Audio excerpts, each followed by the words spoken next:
Especialistas. Osvaldo Zavala, buenas tardes. Hola, buenas tardes, Julio. Gracias por otra vez por tenernos aquí este jueves. Un saludo también a mi colega Víctor en estos días de transición electoral tan interesantes. Gracias. Víctor Ronquillo, buenas tardes. Hola, ¿cómo están? Pues bueno, primero que nada, de verdad que muchas gracias y compartimos este esfuerzo, Julio, por mantener este espacio, pues con mucho trabajo, con mucho esfuerzo de tu parte, de tu equipo y con nuestra colaboración.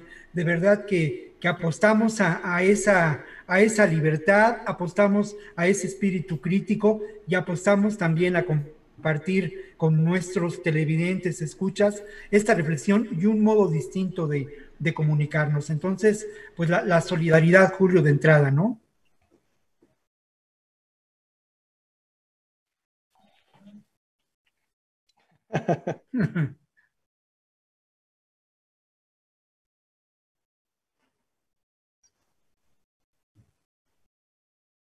Cambios de continuidad en el tema de las exigencias de Estados Unidos hacia México en materia de inseguridad y combate al crimen organizado y respecto al tema de migración. ¿Qué piensas en esto, Osvaldo?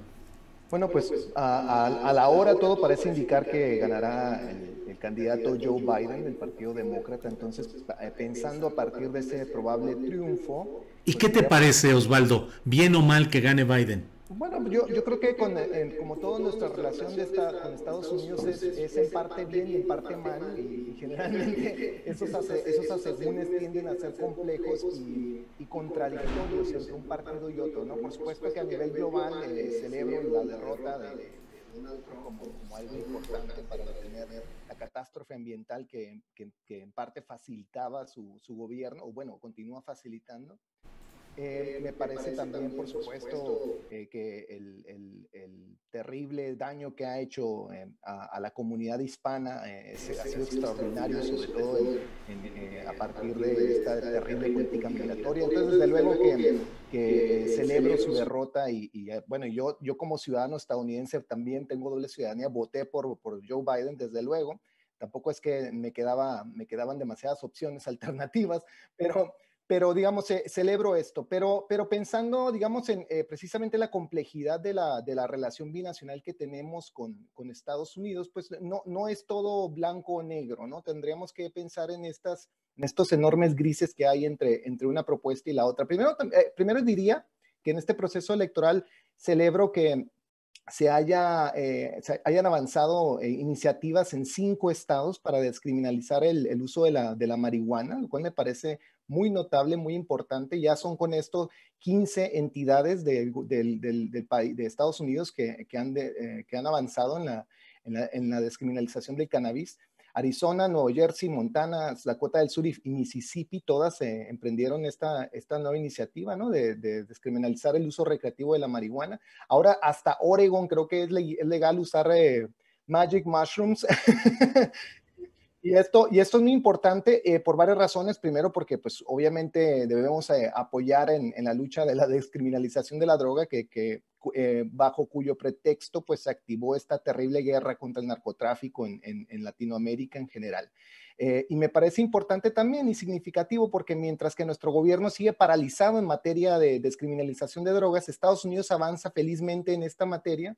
Y además en una industria del cannabis tan importante y tan redituable que ya genera entre 20 y 23 mil millones de dólares anuales, ¿no? Es algo que sigue sorprendiendo y que parece que de algún modo no acabamos de entender en México, ¿no? Se estima que para 2022, o sea, apenas 2 años, la industria del cannabis ronde 77 mil millones de dólares. Entonces, digamos, eso es increíble y que no se atienda a esto y que no se piense o que no se considere en serio la descriminalización de la marihuana, por lo menos en México, me parece que es importante. Yo creo que el gobierno de López Obrador lo propuso desde el principio, pero parece que la iniciativa, hasta donde entiendo, sigue congelada en el Congreso.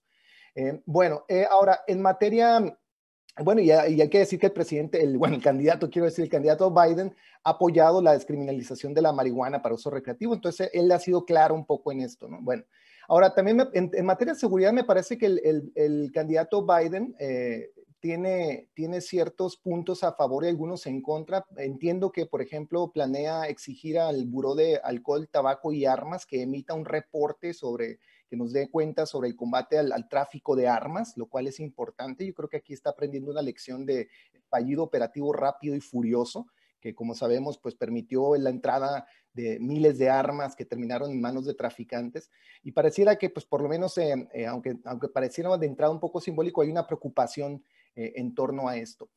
Por supuesto que la política migratoria de Biden sería inicialmente, por lo menos hasta donde podemos ver, mucho más sensible que la de Trump. Suspendería el programa de Remain in Mexico, ¿no? Este programa que pues virtualmente nos ha obligado a ser tercer país seguro, pero sin los apoyos binacionales que debería corresponder al gobierno de México recibir a tantos inmigrantes que buscan refugio en Estados Unidos. Y creo que esto en parte, y hay que reconocerlo, y quisiera detener un momento aquí, en el triunfo de la movilización del voto latino en Estados Unidos, que ha sido extraordinario, Julio, sobre todo en el estado de Arizona, donde a pesar de que el Partido Demócrata históricamente se niega a invertir en la campaña para movilizar y organizar el voto latino, las organizaciones civiles de activistas han tenido un enorme éxito y una enorme relevancia, sobre todo en estados como Arizona. Un amigo mío, por cierto, quisiera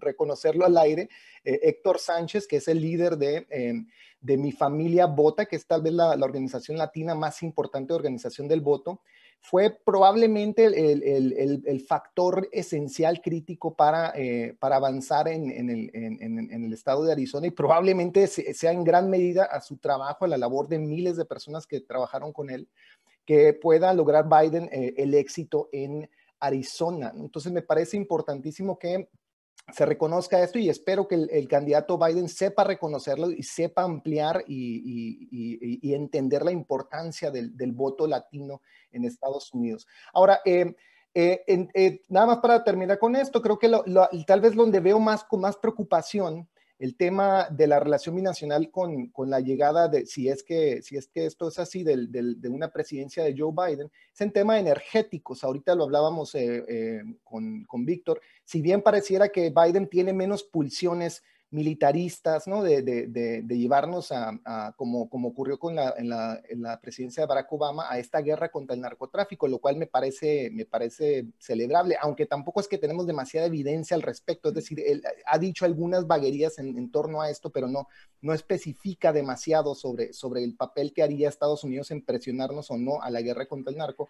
Lo que sí creo que ya queda claro es que su presidencia está muy interesada en llevarnos a avanzar en desarrollar la industria de la energía limpia, lo cual, pues en principio uno no tiene ningún problema con esto. Yo, por supuesto, celebro el Green New Deal, como le llaman en Estados Unidos, y pensar en alternativas a la energía basada que no esté basada en petróleo o gas natural. Pero, dicho esto, por supuesto, me parece que esta agenda se utiliza también en parte un poco para hacer avanzar los propios intereses extractivistas estadounidenses. En campaña, tanto Biden como Kamala Harris han dicho que van a apoyar abiertamente las prácticas de fracking dentro y fuera de Estados Unidos, y esto me parece increíble. Es decir, mientras en el discurso se nos llama la atención para reducir las emisiones a nivel global y participar en la reducción de emisiones, con lo cual desde luego tendremos que tener una parte responsable, etcétera. Con la misma mano se nos dice que ellos van a continuar haciendo fracking en Tamaulipas. Y esto me parece increíble y muy preocupante. Entonces yo pondría primero, abriría la discusión con este tema, que el tema energético es preocupante y que no parecería que vaya a haber un gran cambio significativo, y creo que es donde habrá tal vez la mayor tensión entre México y Estados Unidos. Muy bien, gracias Osvaldo Zavala. Víctor Ronquillo, ¿cómo ves este tema del cual estamos hablando? Las consecuencias de la elección en Estados Unidos respecto a los temas de combate al narcotráfico en México, al crimen organizado y en migración. ¿Qué opinas, Víctor Ronquillo?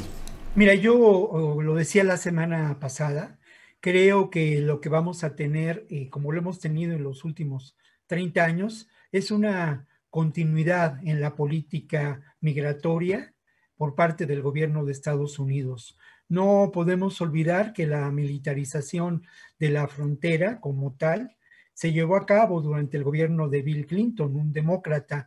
Tampoco podemos olvidar lo que ya hemos mencionado, como la represión en contra de los migrantes, las medidas por parte del ICE, las acciones incluso policiales por parte de esta agencia durante el gobierno de Obama provocaron un enorme dolor humano, ¿no? Es obvio que con Trump la cuestión se intensificó, se recrudeció. Hubo además el aprovechamiento de la realidad de la pandemia para negar las posibilidades de refugio, de asilo, para que la patrulla fronteriza actuara pues de manera inmediata sin otorgar ningún derecho a los migrantes y deportarlos. Por otra parte, sin duda, como resultado de las caravanas migrantes, se implementó de inmediato una estrategia mucho más dura, lamentablemente, pues presionando al actual gobierno para que este gobierno fungiera a partir de esta presión con la subida de impuestos a las importaciones mexicanas, una amenaza, pues el gobierno mexicano terminará actuando como la Border Patrol del sur y se estableciera una estrategia muy lamentable, ¿no? De la cual ya hemos señalado las terribles consecuencias que implican también el quédate en México y en donde lo que estamos viviendo en estos momentos en la frontera norte, ¿no? En varias ciudades, en Matamoros, en Tijuana, en Juárez, en toda esta franja fronteriza es una tragedia humanitaria de la que pues pocos medios se han ocupado, ¿no? Y esto es brutal. ¿Las cosas pueden empeorar con Joe Biden? Me temo que sí, porque al final de cuentas yo quiero recordar una cita de Vargas Llosa, que es un político infame, ¿no? Pero es un escritor muy inteligente y un gran narrador.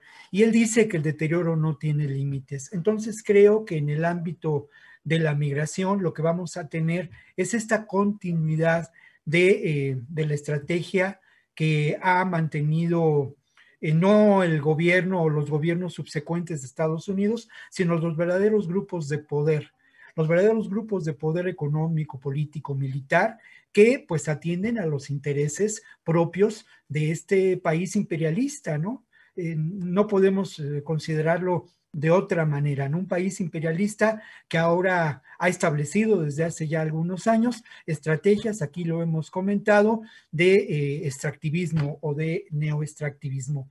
En el ámbito de la seguridad, me parece, pues, francamente, que las cosas seguirán el mismo curso y aunque hay por parte del gobierno mexicano resistencia a la injerencia de las agencias de Estados Unidos, lamentablemente existen compromisos políticos, existen también compromisos firmados, existen también estrategias compartidas que lamentablemente permitirán que continúe la estrategia de militarización del país, además derivada de otros intereses que hemos señalado, y será difícil que percibamos cambios, ¿no? Hay, obviamente, como dice Osvaldo, y yo lo creo así, no es blanco y negro, hay una serie de tonalidades, de grises, y obviamente existe por parte de distintas instancias del gobierno mexicano abocadas a la seguridad un hartazgo de lo que ha sido la injerencia de Estados Unidos o de agencias de seguridad en términos de la seguridad pública. Pero esto, como lo hemos dicho, no es parte de una estrategia económica, política a nivel global.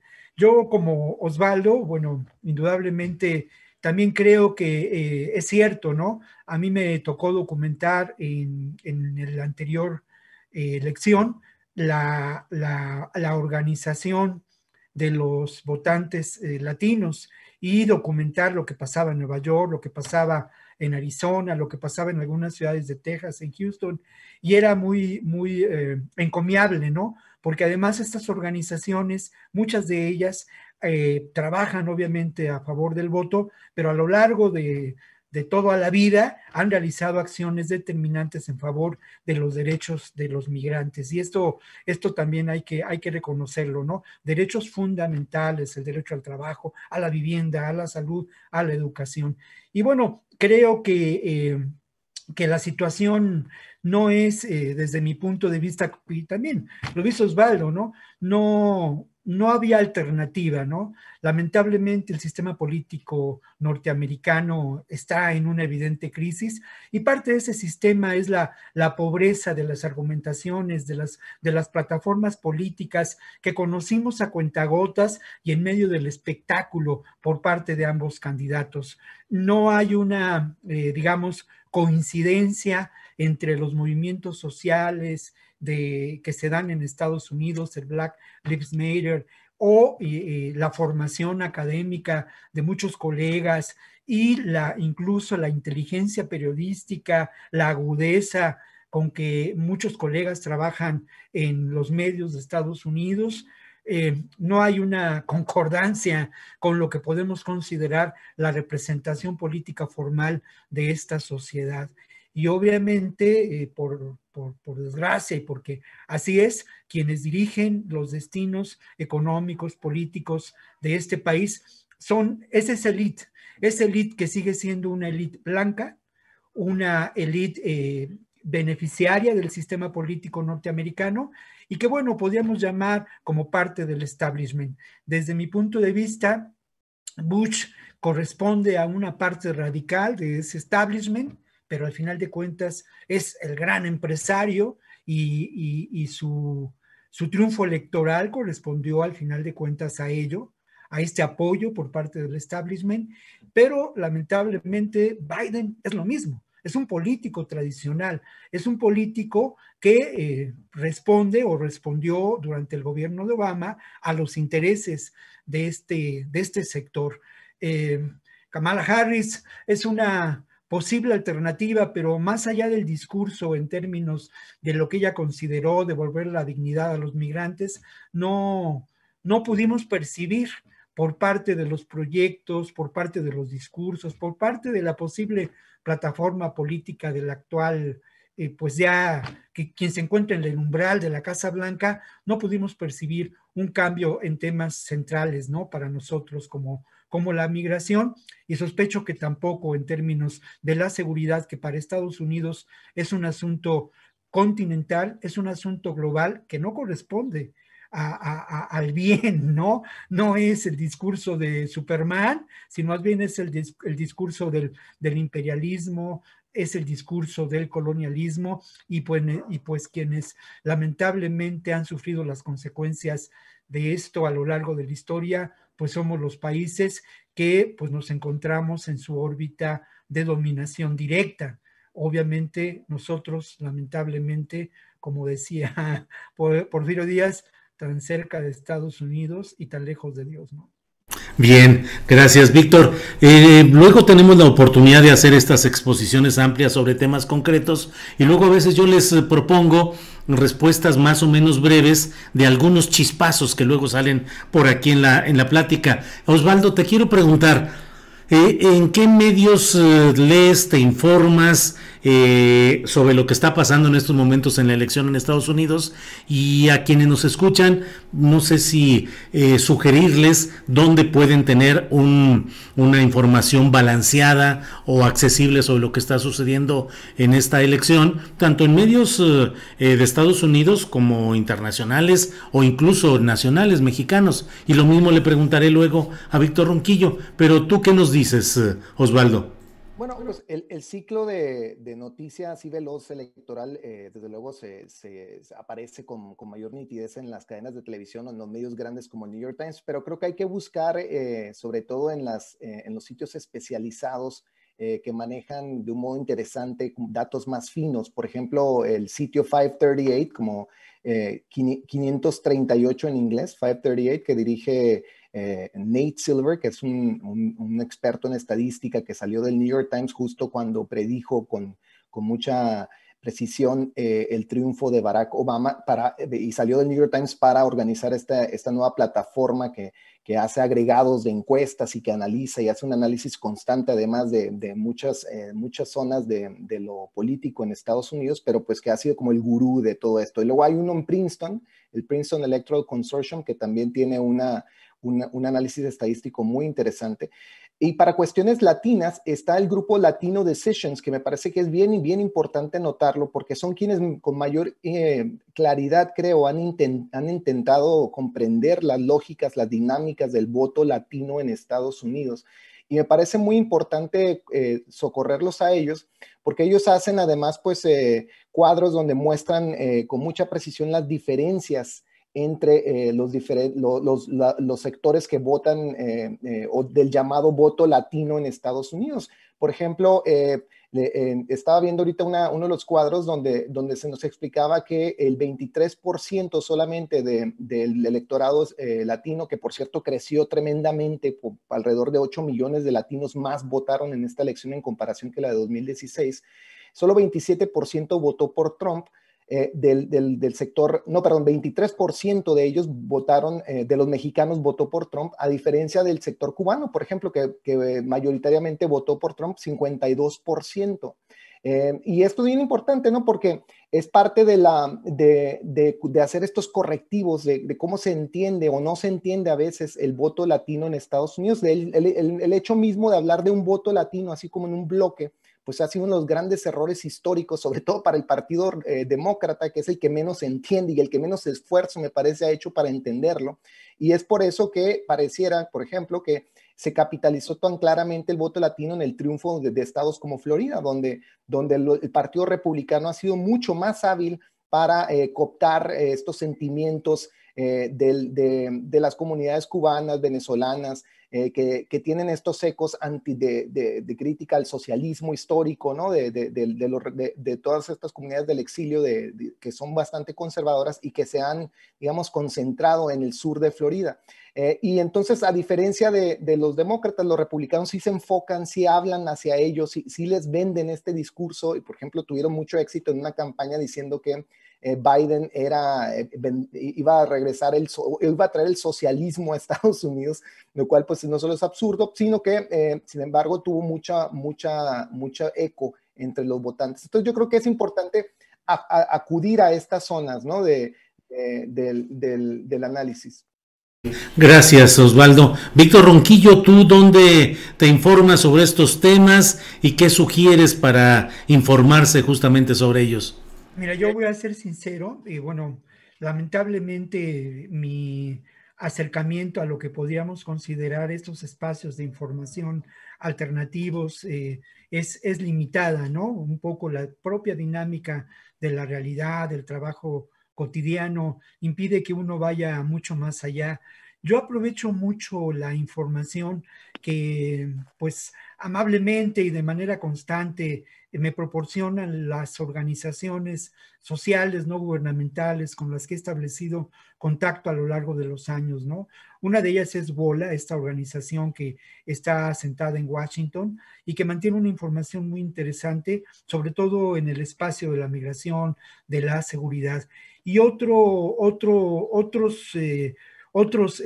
fuentes de información para mí muy confiables, cercanas, ¿no? Pues es esta red que no es una red, ¿cómo decirlo?, establecida, formal, ¿no? Pero que tiene que ver con muchos activistas en favor de los derechos humanos que trabajan, ¿no?, en distintas organizaciones y quienes, digamos, de manera muy habitual, cotidiana, generan información sobre esos asuntos. Algunos de ellos he tenido suerte de conocerlos, de realizar trabajo periodístico muy de la mano de ellos, ¿no? En Arizona, por ejemplo. Y otro elemento que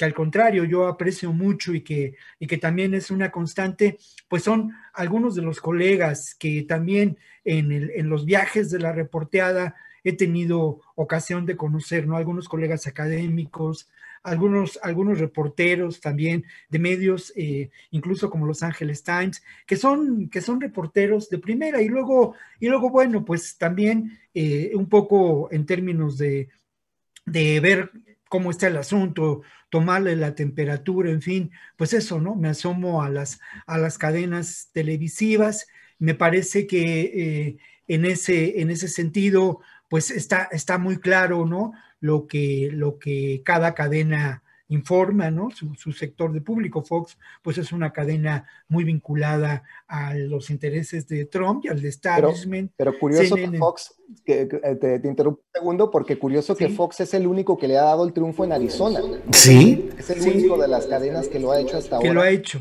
Y parece que hasta Jared Kushner le reclamó a Murdoch, ¿no? Y no han querido retractarse. Es el único, el de derecha. Entonces, eso es bien interesante, es muy significativo, ¿no? Tendríamos Claro. que considerar.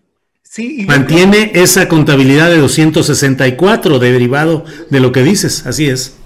que, bueno, terminaría con un comentario que puede parecer frívolo, pero que también nos deja ver cómo uno de los, no sé si problema, mérito, pero es una realidad incuestionable, el espectáculo de la información, ¿no?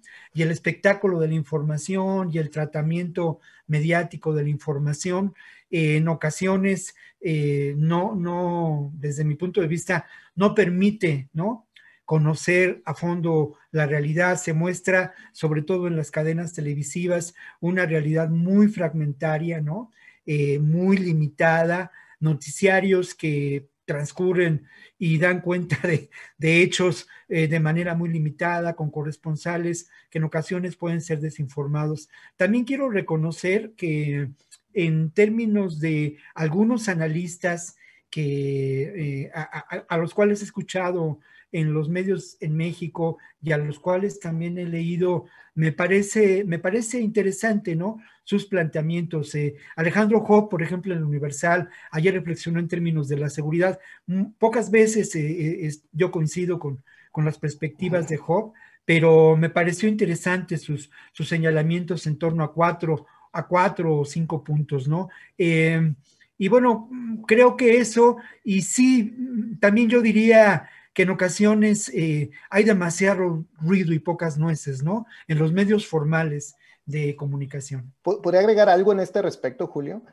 Que además se pone interesante, sí. Un poco pensando justo en la comentocracia tanto de Estados Unidos como de México, me parece bien interesante notar que por momentos se reduce, digamos, a la discusión a lo que implicaría la presidencia Biden de un modo más general, pero que digamos, se piensa poco el récord que ya conocemos sobre todo de los dos gobiernos de Barack Obama, que mencionaba Víctor hace un momento, y lo veo poco discutido tanto en Estados Unidos y sorpresivamente en México en cierta comentocracia, ¿no? Yo escuchaba, por ejemplo, las opiniones del ex embajador Arturo Sarucán diciendo que es impropio pensar en que el triunfo de Trump, un probable triunfo de Trump tenga aspectos positivos para la relación con México, sobre todo cuando el ex embajador Arturo Sarucán pues, trabajó en un gobierno que pues básicamente colaboró en las matanzas masivas de la guerra contra el narcotráfico y que además pues nos llevó o se encauzó por lo menos en esos años hacia la reforma energética. Es decir, yo no veo de ningún modo ningún tipo de promesa o garantía que un gobierno demócrata sea necesariamente benéfico para México. No estoy diciendo con esto de ningún modo que yo daría la bienvenida a una segunda presidencia de Trump, pero lo interesante aquí es que ese debate se escatima o se menciona poco en función de que los medios de comunicación están generalmente vertidos en Estados Unidos a la cuestión más doméstica, ¿no? Es decir, si el presidente Donald Trump implicaría un retroceso en algunas de las políticas más progresistas que en efecto legó el gobierno de Barack Obama, como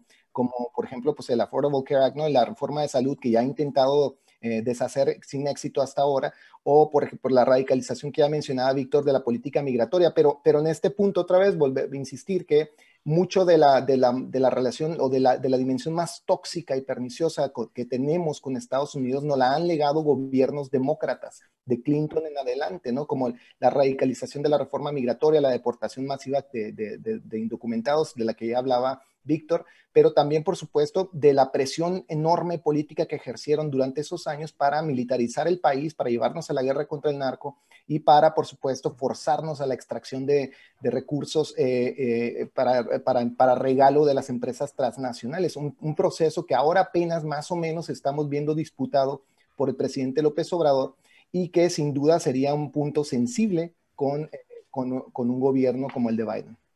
Bien, gracias Osvaldo. Víctor, retomo algo que tú dijiste, me quedé con esa espinita de que dices cómo a veces el periodismo, la información, se convierte más bien en espectáculo. Y pienso desde luego en cómo las cadenas de televisión tienen permanentemente la imagen, las mesas de especialistas, la cobertura en vivo.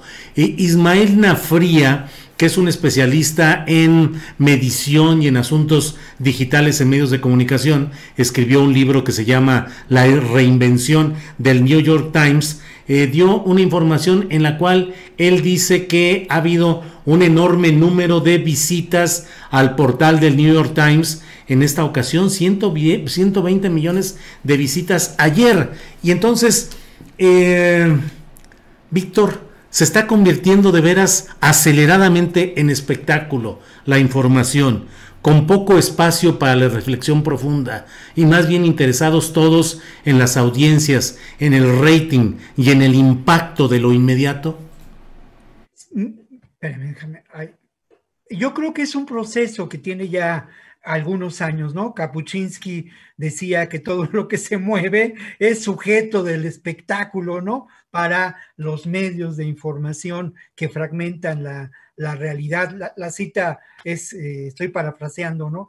Pero creo que es un proceso que lamentablemente en ocasiones nos muestra espejismos de la realidad, ¿no? Creo que, por otra parte, en el caso de los medios televisivos, lo que encontramos es una ventana muy limitada a realidades mucho más complejas, ¿no? Mucho más elaboradas, ¿no? Creo que precisamente el que nosotros participemos y colaboremos y nos vinculemos y generemos estos espacios que son de verdad muy buscados por las personas que nos escuchan, que nos ven, tiene que ver precisamente con ello. Hay una apetencia, hay una necesidad de la sociedad en nuestro país y supongo que en el mundo de entender estos procesos con mayor complejidad y no solamente de que les sean explicados por parte de comentaristas, especialistas, sino de apropiarse de esas ideas y de alguna manera traducirlas a sus propios entornos, a su propia cotidianidad y a sus propias visiones y reflexiones. Sí creo que lamentablemente lo que pasa en México en términos de esta visión, por ejemplo, de la elección, yo trataba de hacer una especie de suma, ¿no? De lo que he mirado en términos de los medios en México, incluso en términos de los medios en Estados Unidos. Bueno, lo que encontramos es dos realidades, ¿no? Una visión absolutamente limitada. No sé si la palabra provinciana estaría adecuada para usarla, porque lo provinciano tiene también categorías maravillosas, ¿no? Pero creo que esta visión limitada, ¿no? No entender que se trata y que estamos en una realidad global, tanto en Estados Unidos como en México, prevalece, ¿no? Y lo otro, creo que también este afán del espectáculo, ¿no? Este afán de volver a los comentaristas protagonistas de las historias, de no entender en su dimensión las posibles, en este caso concreto, las posibles afectaciones a los procesos políticos que se están dando en México, en el continente, que tienen que ver incluso con realidades como la migración, como un problema a nivel global, pues sí dejan mucho que desear, ¿no? Es complejo porque al final de cuentas, ¿a qué podemos apostar en una sociedad como la nuestra que consume todo, incluso la información de manera constante, ¿no? Hay espacios de otro tipo y creo que bueno, la asiduidad que desde mi punto de vista tiene el público contigo, Julio, pues está relacionada con ello, ¿eh? No hay la menor duda. Aquí no hacemos espectáculo, aquí generamos reflexión, ¿no? Muy bien, gracias, Víctor. Osvaldo Zavala, déjame retirarme porque de veras se escucha muy fuerte mi voz aquí en el micrófono. Voy a hablar un poquito más bajito en dado caso, pero Osvaldo, vamos entrando en algunos de los temas de esta semana. Un año de la tragedia de la familia Levarón en Bavispe, entre Sonora y Chihuahua, donde se produjo esta masacre. ¿Qué consecuencias ha habido? ¿Cómo has visto el proceso? Y me interesa mucho, Osvaldo, si platicamos acerca de lo que ha significado la petición en su momento de parte de la familia Levarón de que Estados Unidos pudiese aplicar medidas en este tema. ¿Qué opinas, Osvaldo? Pues es preocupante que hay muy poco desarrollo sobre esto. Entiendo que hubo una detención ayer por parte de la Fiscalía General de la República. Me parece que el timing es un poco también conveniente, ¿no? Exactamente a un año de la masacre se da esta detención. No hay demasiados datos al respecto. Entiendo también que, sin embargo, ha habido un descenso, ¿no? O más bien un ascenso de una percepción de seguridad, ¿no? Entre Sonora y Chihuahua se habla pues de mayor patrullaje de la Guardia Nacional, etcétera. Pero pues sabemos que pues esa comunidad quedó profundamente dañada por este terrible evento, y que pues las familias incluso que salieron desplazadas aún no han decidido volver permanentemente. Creo que son 15 de las 31 familias que dejaron la comunidad para migrar hacia Estados Unidos, no han vuelto. Y me parece pues que hemos tenido, aunque tengamos más bien ciertos avances en la captura de posibles delincuentes, tenemos muy poca comprensión del evento en sí. Es decir, yo creo que más allá de la narrativa vaga del crimen organizado asesinando a esta familia, no tenemos mayores datos de que nos expliquen lo sucedido, ¿no? Y por otro lado, el tema del litio que hemos mencionado antes aquí, que desde luego está también en el margen más amplio de esta situación, tampoco se ha desarrollado mucho. Yo por lo menos no he visto demasiada discusión al respecto, y sabemos que en esta zona de Sonora estaría una de las más grandes reservas de litio a nivel mundial, y que pues necesariamente tendría que por lo menos plantearse, ¿no?, la posibilidad de que haya una disputa territorial sobre el acceso al litio, a la oportunidad del litio, de la extracción del litio, y no solamente quedarnos con, digamos, el hecho mismo de la masacre. Ahora, yo creo que es preocupante, insisto, que haya apenas un par de detenciones, me parece, sobre el caso, pero creo que sí hay por lo menos pareciera, y es lo que dice la propia comunidad de la familia Levarón, una mayor atención a las condiciones de seguridad de la zona. Parece que se está ampliando la carretera, ¿no?, en Bavispe, etcétera. Yo creo que en ese sentido, pues podría parecer que el presidente genuinamente tiene un interés por lo menos de resguardar la zona, pero no parecería que hubiera un gran avance en nuestra comprensión del delito en sí. ¿Qué opinas sobre este tema de los Levarón y lo que ha sucedido hasta ahora, y aquella petición tan especial que se hizo de que pudiese el gobierno, de que ellos como ciudadanos de Estados Unidos pidieron también el apoyo del gobierno de Estados Unidos en este caso? Víctor. Bueno, y la llegada del FBI, ¿no?, a realizar labores de investigación que permite pues la llegada de otras instancias pertenecientes a las agencias, al gobierno de Estados Unidos, ¿no? Yo creo, mira, que este hecho, y sin duda la versión oficial que se manejó desde los primeros días, había sido que era resultado de un enfrentamiento, ¿no?, entre el grupo del cártel de los Salazar vinculado al cártel de Sinaloa contra la línea, ¿no?, de Ciudad Juárez. Esta versión se ha sostenido y bueno, yo no he encontrado información sobre este tema. Claro, no avanza, ¿no? No avanza, Osvaldo, y además yo no sé a qué resultados, porque al final estas personas que lamentablemente perdieron la vida, ¿no? 3 mujeres y 6 niños, esto es terrible y es muy doloroso.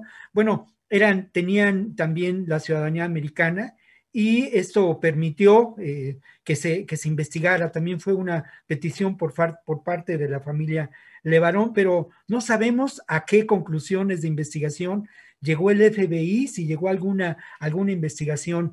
En su momento, esto fue empleado para solicitar, el propio Trump lo manejó en algunos de sus famosos twitters, la posibilidad de que los narcos mexicanos, los cárteles mexicanos fueran considerados como terroristas, ¿no? Claro. En una petición que sin duda hubiera puesto, digámoslo así, en jaque a buena parte de las posibilidades de soberanía que se pueden gestar, y sin duda hubiera permitido la intervención, pues hasta militar, por parte del gobierno de Estados Unidos, ¿no? Que Trump la ofreció, ¿te acuerdas? Trump la ofreció directamente en Twitter, ¿no? Sí. Si quieren, les llevo el ejército y hacemos la guerra directamente, que es claro. Extraordinario ese momento. Y ahora lo que yo quisiera mencionar también en relación a lo que mencionas, Osvaldo, es que al final de cuentas yo veía, pero mira, en este momento hay estimaciones y comprobables de que las reservas de litio en esta zona de Sonora y de Chihuahua pueden ser calculadas de 243.8 millones de toneladas, ¿no? En esos momentos, al parecer, ya existe la intervención de mineras canadienses, de mineras chinas, de asociaciones entre distintos grupos, digamos, de interés en términos de litio, sí, ya están en porque el litio es un recurso fundamental, ¿no? Para las nuevas tecnologías, los teléfonos celulares, la computación, los autos eléctricos, y obviamente se dice que México y que esta zona tiene la principal reserva del mundo. Yo me pregunto, y esto, bueno, pues es parte de la especulación que nos permitimos hacer en este espacio, especulación pues que pretende ser informada, que pretende tener bases de argumentación, pero yo me pregunto si no este evento y otros eventos que se han dado en esta región de Sonora, en esta frontera con Chihuahua, no están vinculados a estas realidades, ¿no? Del imperialismo extractivista, no están vinculadas a un ejercicio determinante para controlar el territorio, ¿no? No hay duda, y hoy en la mañana que revisaba la información al respecto, las declaraciones de la familia Levarón, por ahí incluso las declaraciones de algunas de las familias que permanecen en Bavispe, ellos mencionaban que, bueno, que lo que ha mejorado es la vigilancia con el despliegue de la Guardia Nacional y del Ejército, ¿no? Un despliegue que puede resultar muy favorable, ¿no? A estos intereses. Y luego un dato que también, pues bueno, vale la pena poner sobre la mesa y que nos coloca ya en la realidad, no del realismo mágico, ¿no? De García Márquez, sino quizá del realismo trágico. Hace el 22 de septiembre, el senador Alejandro Almenta de Morena habló de la necesidad de expropiar los recursos de litio en México, ¿no? Expropiarlo y crear toda una empresa que se llamara Litiomex. Entonces, la realidad de lo que ocurrió es más compleja, al parecer, que el mero enfrentamiento, ¿no? Sin duda también parte de estos hechos tienen que ver con la vinculación y la cooptación de elementos de seguridad pública lejanos, de manera concreta, un poblado muy cercano a cooptados por el crimen organizado, ¿no? Pero hay que, y aquí lo hemos señalado, lo ha señalado con mucha propiedad Osvaldo en algunas ocasiones, la instrumentalización de los grupos criminales vinculados al crimen organizado, al narcotráfico, por parte de grupos de poder económico y político mucho más peligrosos para todos nosotros y que de alguna manera corresponden a los intereses geopolíticos de las potencias como Estados Unidos, como China o como Canadá, que están disputando este recurso fundamental que es el litio, ¿no? Les ruego que me permitan un minutito en lo que hacemos un comercialito, una cosa sobre la solidaridad económica para este programa, y hacemos algunos ajustes y regreso en un minutito con ustedes, por favor.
Bueno, ya estamos de regreso. Gracias por seguir en sintonía. Y bueno, les pregunto, Osvaldo y Víctor, ya se confirmó que Rosa Isela va como secretaria de Seguridad Pública del gobierno federal, aunque tiene que esperar a salir, recuperarse de sus problemas de salud. ¿Qué opinas ya sobre este tema ya consolidado, Osvaldo Zavala? Bueno, pues tiene por supuesto una tarea difícil, confronta pues un escenario de violencia generalizada extraordinario del cual ya hemos hablado mucho aquí en las mesas.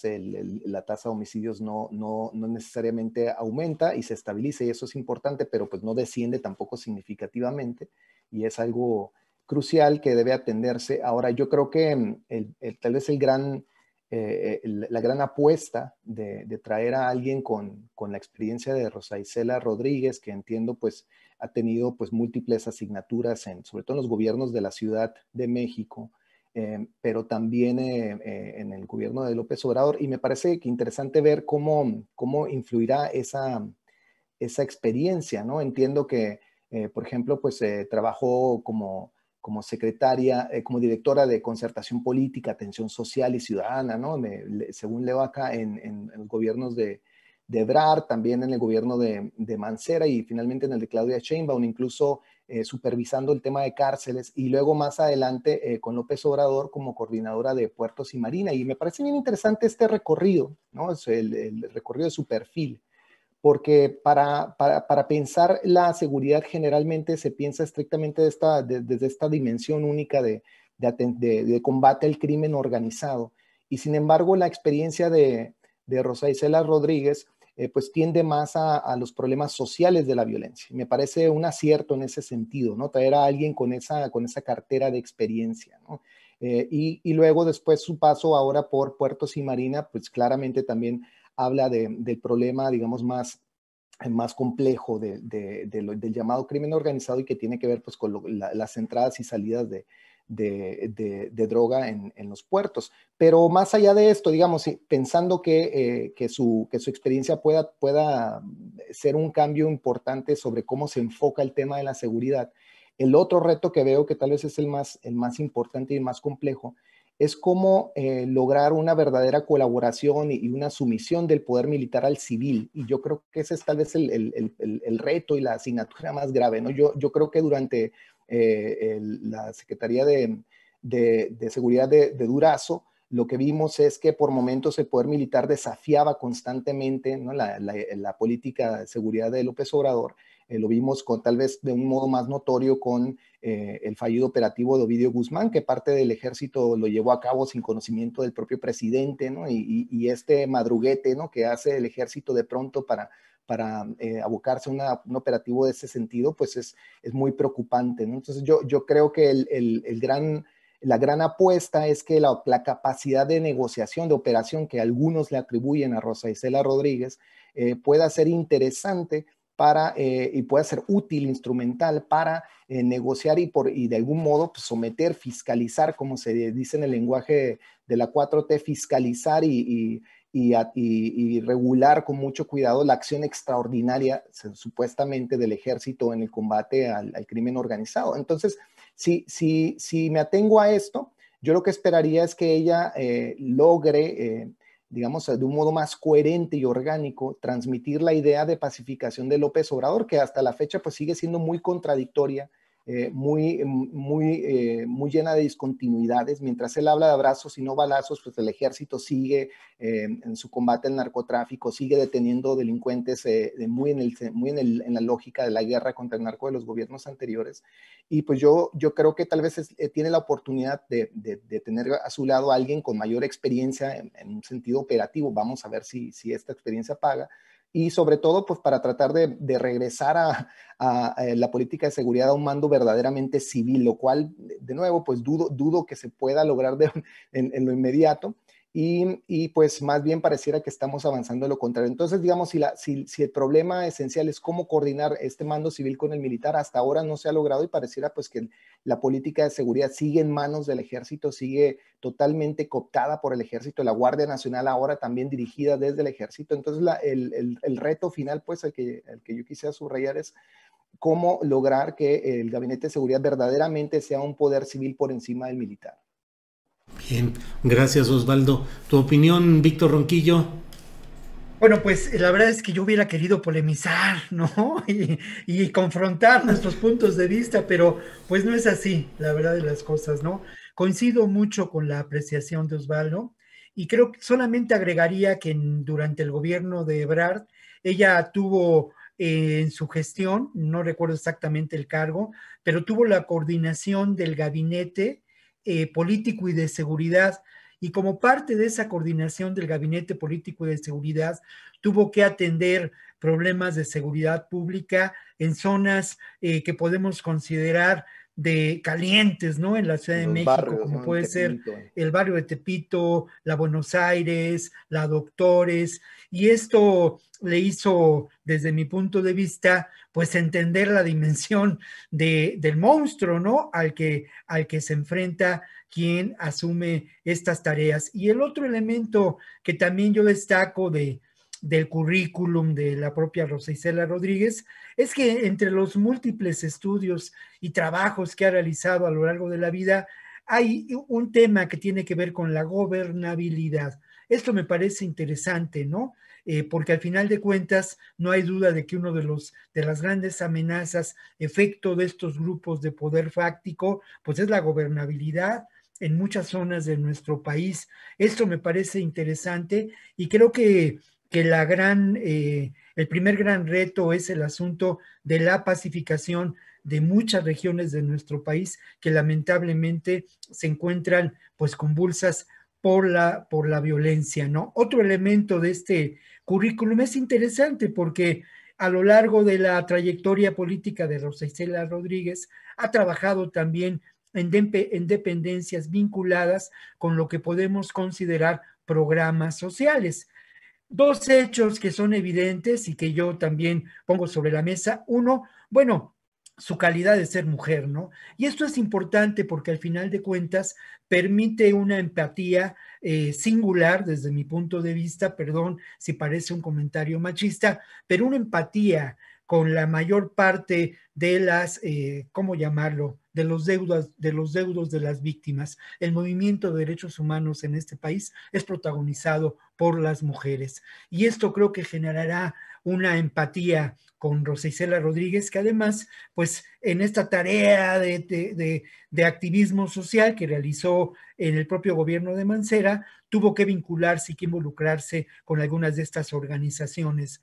Lo otro, el gran reto es precisamente la coordinación política de este sector del gabinete donde privan las Fuerzas Armadas, donde existe una perspectiva, pues, de la guerra del narco y la militarización predominante. Bueno, coordinar esta acción política y llevarla al gran reto que puede ser la seguridad ciudadana. No sé si esté en la perspectiva de Rosa Isela Rodríguez esto, pero me parece que dada su trayectoria política tendría que estarlo.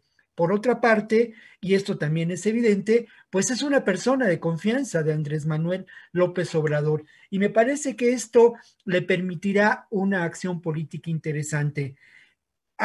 También en ese sentido, uno de los grandes retos es la coordinación política con las distintas entidades. Puede decirse y puede haber muchos problemas, limitaciones en la gestión de Durazo, pero creo que incluso en los momentos de mayor intensidad política, esta coordinación, hasta donde sabemos, se llevó a cabo, salvo en el momento en que con el conflicto por el agua en Chihuahua, pues cada quien se sesionó por su lado. Y creo que hay resultados limitados, ¿no?, de esa coordinación. Los retos, creo que ya lo mencionaba Osvaldo, ¿no? Pero creo que yo añadiría un reto muy importante que tampoco estuvo contemplado de manera central en la agenda de Durazo, pero es la transformación de las policías de este país, ¿no? No, lamentablemente las policías de este país, en los casos donde, en las regiones donde la violencia se acrecenta y en donde la violencia ha permitido un control territorial muy preocupante, las policías funcionan como grupos de sicarios, aquí lo hemos comentado, funcionan al servicio de estas organizaciones criminales en connivencia con los poderes políticos, ¿no? Entonces, ese me parece uno de los grandes retos que enfrentará Rosa Isela Rodríguez, ¿no? Y luego lo otro, bueno, también la relación que será muy ríspida en términos de la injerencia del gobierno de Estados Unidos y sus agencias, ¿no? Esto no ha cambiado ni ha pasado, esto es una realidad cada vez más caliente, donde se confrontan diferentes intereses. La historia del general Cienfuegos está por escribirse y uno de los capítulos tendrá que ver con esta relación. Bien, gracias Víctor. Y bueno, pues gracias a Osvaldo y gracias a Víctor, son las 3 de la tarde con 9 minutos. Vamos a cerrar ya porque además Osvaldo tiene clase ya en lo inmediato. Entonces, pues muy agradecidos con ambos por su apoyo, por su paciencia con estos problemas técnicos y como siempre, gracias y espero que nos veamos el próximo jueves ya con Ricardo Ravelo, que esperemos que ya esté de regreso. Gracias, Osvaldo. Muchas gracias, Julio. Un saludo para todos y por supuesto para mi compañero Víctor y al público que nos escucha. Gracias. Víctor Ronquillo, gracias, buenas tardes. Muchas gracias, Julio. Saludos para el público, obviamente para Osvaldo. Y también, pues, es indudable que nos hizo falta el buen Ricardo para polemizar. Claro. Bien, pues muchas gracias a los dos. Gracias. Hasta